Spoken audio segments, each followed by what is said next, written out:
Bonjour mes amis. Le trouble bipolaire est une maladie psychiatrique chronique d'évolution variable. Autrefois appelée psychose maniaco-dépressive, cette maladie entraîne des dérèglements de l'humeur, alternant épisodes maniaques où on observe exaltation de l'humeur, agitation psychomotrice et physique, et l'épisode de fléchissement de l'humeur appelé épisode dépressif, marqué par la tristesse, etc. Entre ces deux épisodes, la personne retrouve un état psychique stable. Si ce n'est pas encore fait, merci de vous abonner à notre chaîne YouTube Jean-Paul Djamba afin de recevoir les notifications de nos nouvelles vidéos.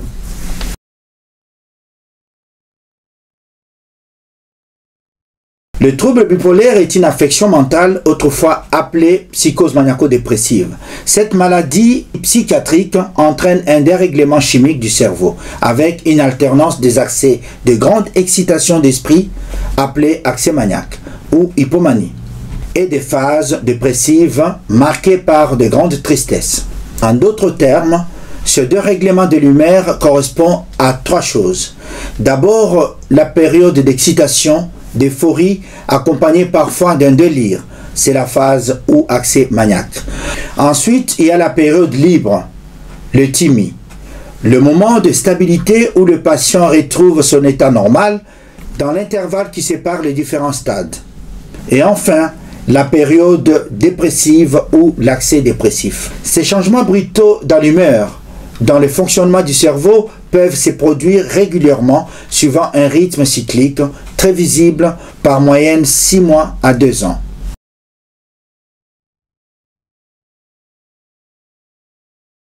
Comme dans beaucoup de maladies psychiatriques, les vraies causes du trouble bipolaire ne sont pas connues. Dans certains cas, il est évoqué à la fois les facteurs génétiques, psychologiques et environnementaux. Ces troubles de l'humeur apparaissent soit sans raison apparente, soit en réaction à un facteur déclenchant. Par rapport aux facteurs favorisants ou déclenchants, nous avons les événements de la vie positifs ou négatifs peuvent déclencher la maladie. La promotion, le divorce, le déménagement, les facteurs de stress psychosociaux, les psychostimulants, drogue, alcool, le manque de sommeil, la prise de certains médicaments du genre corticoïdes ou antidépresseurs, un deuil, la préparation d'un examen ou un choc émotionnel joue le rôle de détonateur.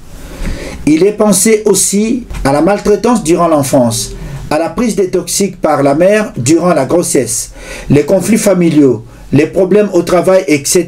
peuvent déclencher la maladie.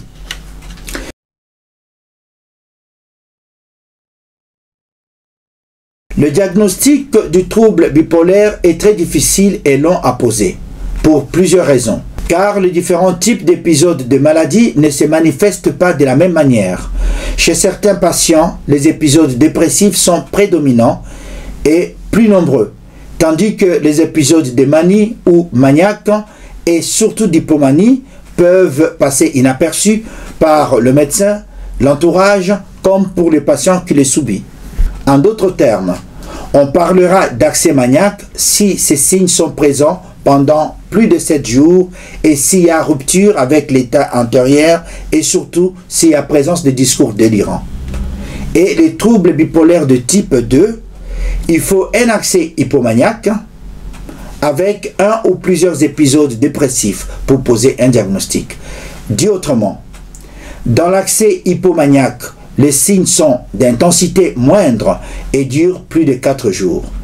Et le discours du patient n'est pas délirant.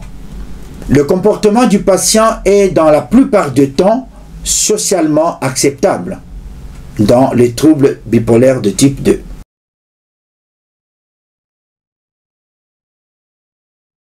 Dans la manie ou l'épisode maniaque, le syndrome maniaque ou encore appelé l'accès maniaque, c'est une augmentation pathologique anormale de l'énergie et de l'humeur, persistant au moins plus de 7 jours. Pendant l'accès maniaque, la personne peut être hyperactive, euphorique, irritable, faire de multiples projets. On observe une baisse considérable de sommeil et la personne n'est pas fatiguée. Tandis que lors de la phase ou accès hypomanie, tous ces signes sont présents, mais ces signes sont d'intensité moindre ou atténuée, avec un moindre impact sur la vie professionnelle et sociale du patient. Et ces troubles durent plus de 4 jours. En d'autres termes, la différence entre la manie ou l'épisode maniaque et l'état hypomanie réside au niveau de l'intensité. Dans l'accès maniaque, le discours est délirant pendant une durée de 7 jours. L'état maniaque est une urgence nécessitant souvent un séjour hospitalier, en SDRE ou en hospitalisation d'office. Tandis que l'accès hypomaniaque, le discours du patient n'est pas délirant, les symptômes sont les mêmes et beaucoup moins intenses, d'où le comportement du patient dans la plupart du temps est socialement acceptable. Les symptômes qui définissent la manie, donc l'accès maniaque, et l'hypomanie sont identiques et traduisent un phénomène d'hyperactivité ainsi que le terme hypomanie signifie une manie ou accès maniaque d'intensité atténuée ou moins sévère.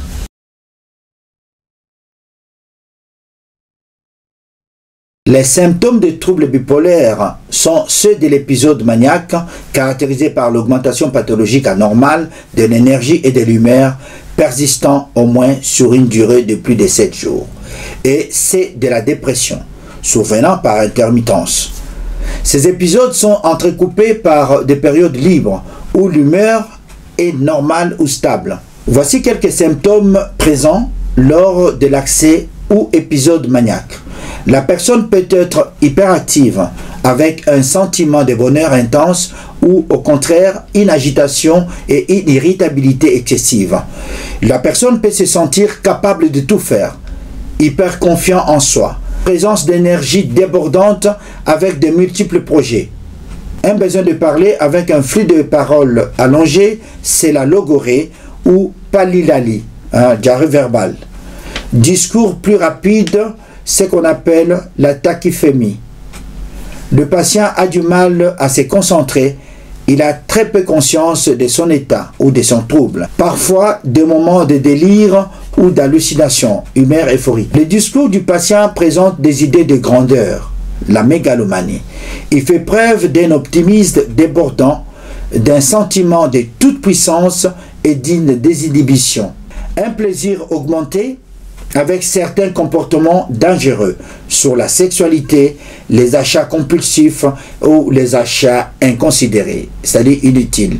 Exemple, acheter dans la même journée 2 machines à laver, alors qu'on a déjà une machine à laver à la maison.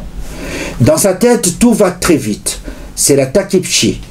Tout se mélange dans sa tête. Le patient parle énormément et vite. Les jeux de mots sont très fréquents dans son discours, avec une distrabilité, c'est-à-dire qu'il capte toutes les informations extérieures et les intègre à son discours. Il saute du coq à l'âne. On observe également une labilité émotionnelle, c'est-à-dire le fait de passer du rire aux larmes, mais aussi une réduction remarquable du temps du sommeil. Ici, c'est l'insomnie sans fatigue. Exemple, dormir seulement 2 heures et être en pleine forme. Ces symptômes sont présents au minimum pendant une semaine et peuvent nécessiter une hospitalisation, comme nous l'avons vu. Dans la phase dépressive, on note une profonde tristesse, un désespoir qui se traduit par un manque d'envie, une perte d'élan vital et un ralentissement psychique et moteur. On observe aussi chez le patient une perte d'intérêt et de motivation, un pessimisme, une culpabilité ou dépréciation, ainsi qu'un repli sur soi pouvant aller jusqu'à des idées suicidaires. Et son sommeil est très perturbé. Ces symptômes sont ressentis pendant au moins 2 semaines, presque tous les jours. Cependant, ces épisodes maniaques et dépressifs peuvent s'enchaîner de différentes façons et d'intensités variables, entrecoupées par des périodes où l'humeur est normale, pour ne pas dire stable.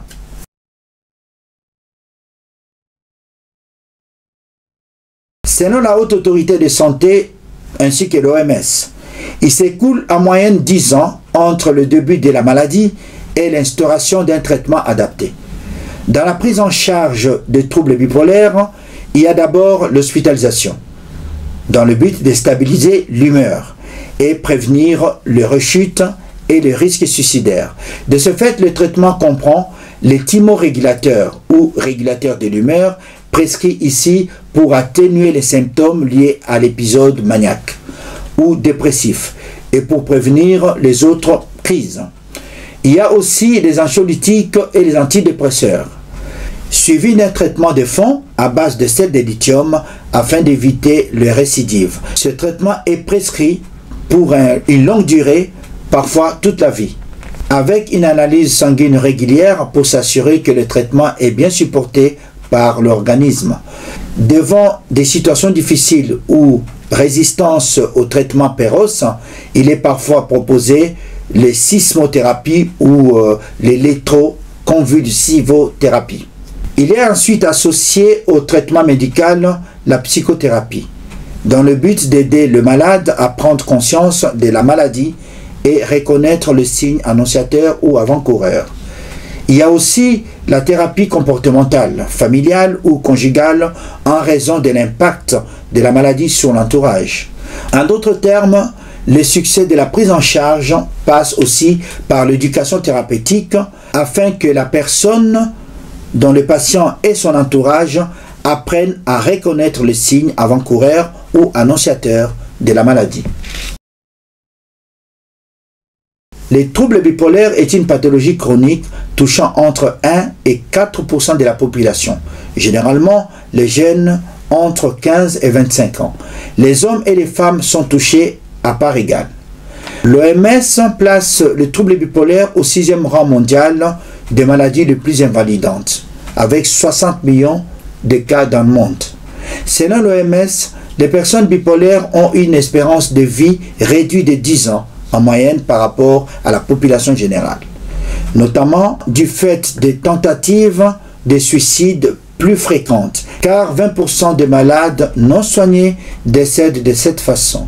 Selon la Fondation fondamentale, il s'écoule en moyenne 10 ans entre le premier épisode de la maladie et la mise en place d'un traitement adapté. Le trouble bipolaire est l'une des pathologies psychiatriques les plus graves, qui conduit à des tentatives de suicide. De ce fait, un malade sur 2 fera au moins une tentative de suicide dans sa vie et environ 20% décéderont par suicide.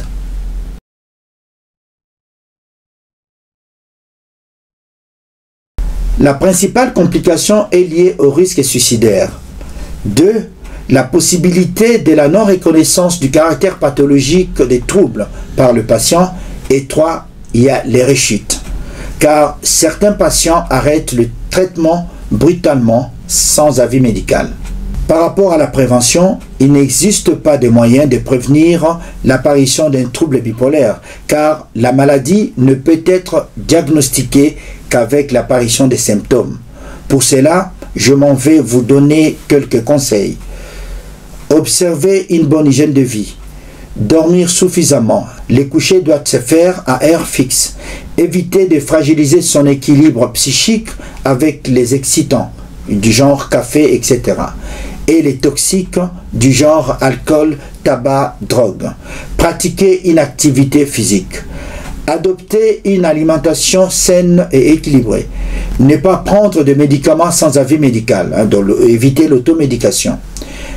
Toutefois, devant tout épisode dépressif ou une tentative de suicide chez un adolescent ou un jeune adulte, il est recommandé de rechercher des arguments en faveur d'un trouble bipolaire.